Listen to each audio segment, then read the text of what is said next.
Hello, everyone. This is the online video lecture for Act 2, Scene 1 of The Taming of the Shrew.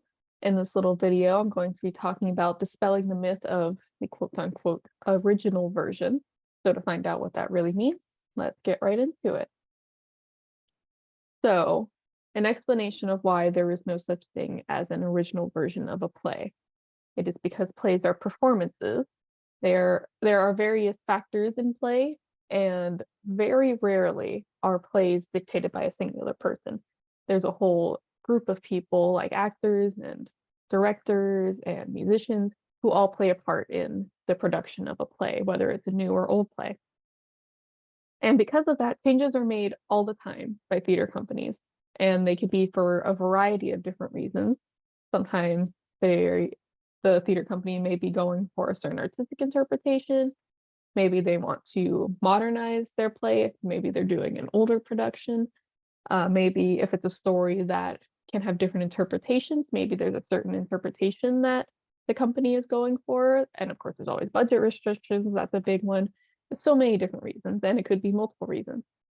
And all of these factors very much apply to older works like Shakespeare, and as we'll see, especially to The Taming of the Shrew. So to sort of illustrate what I'm talking about here, I have a contemporary example being Hamilton the musical. And I have this TikTok here that talks about the supposed meaning behind Eliza's gasp at the finale. If you haven't seen Hamilton, it's fine, it doesn't matter. And I'm going to use this to help demonstrate why there's no such thing as an original version of a play. So there might be a sound warning here. And when my time is up, have I done enough? Will they tell my story? Oh, I can't wait to see you again. It's only a matter of time. Will they tell your story? Who lives, who dies, who tells your story?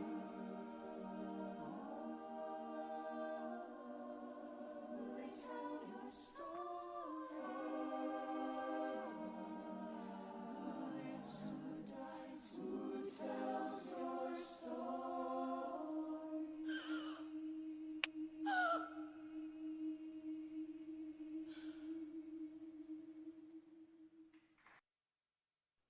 Okay, so that was that.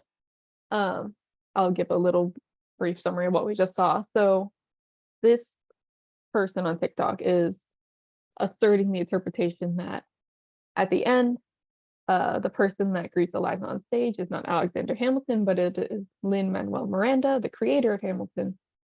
And her reaction is based on Miranda walking her to the front of the stage, where she then sees there's a fourth wall break. She sees the audience in front of her. And she sees that her story and the story of all the people in her life has been told and has been documented within this musical that Miranda has shown to her.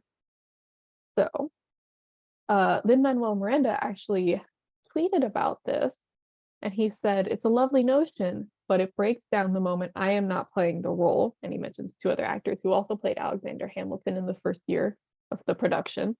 He says, "The gasp is the gasp is the gasp, and I love all the interpretations." So what he is saying here is that this theory doesn't really work, even though he loves all the interpretations. This theory does not work because it is based on the movie of Hamilton the musical, which shows us that there is only one of each character instead of different people who would be playing it, because plays run for a long showtime.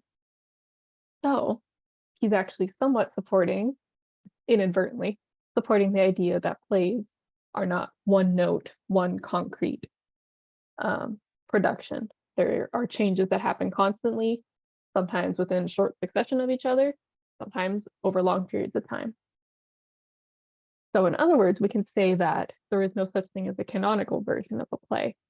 When we say canonical version, we're talking about canon. When it comes to stories, it's basically what is considered the most widely accepted version of the story. And there is no such thing as a widely accepted version of a play. Sometimes we can have novels or movies or paintings, sometimes we can consider them to be canonical because they're usually one note and they have this element of like physicality to them, like a physical book, a physical painting. But even then, this may not be true because, like for example, Frankenstein has two versions that are both accepted via the 1818 version and the 1831 version, and they're mostly the same, with one major difference being the origins of one of the characters. So, going back to the Taming of the Shrew, I want to give you this idea that script is just a guide, especially when it comes to Shakespeare. And this is especially true when it comes to the nature of Petruchio and Catherine's relationship, because it is very inconsistent depending on who is telling the story. Sometimes they are actually in love with each other. Sometimes their relationship is abusive, particularly towards Catherine. Sometimes their relationship is comedic. Sometimes Catherine is just pretending to go along with everything. Sometimes they're scheming together. Sometimes, it's multiple of these things. And this is all based on the theater company and what story they want to tell. So, with all of that in mind, I want you to think, what story do you want to tell? I want you to start thinking about this because soon, and by soon I mean this week with the assignments that we have planned for this week, you'll be sitting in the director's chair and you'll be making decisions about the story and the characters. And I want to see what all of your interpretations are. So that's it for this little lecture. To see what other assignments you have this week, make sure to check the class website. And I look forward to seeing what you guys make. Bye.